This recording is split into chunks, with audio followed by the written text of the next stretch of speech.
बघा तुम्ही फुटवे पहा, फुटव्याच्या याच्यावर पहा चेक करून.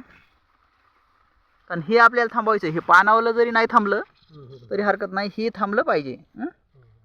हे जेव्हा थांबल त्यावेळेस आपला करपा थांबला म्हणून समजा. कारण हे जर समजा इथं शेंडा जर डॅमेज अजून जर जास्त झाला तर पूर्ण पान तुमचं डॅमेज दिसणार आहे. हां, तर हे पूर्ण पान जर डॅमेज दिसलं तर तर काय होईल की आपली फोटोसिंथेसिस थांबेल, प्रकाश संश्लेषण प्रक्रिया थांबेल. कारण झाड हे स्वतःचं अन्न स्वतः तयार करत असतं.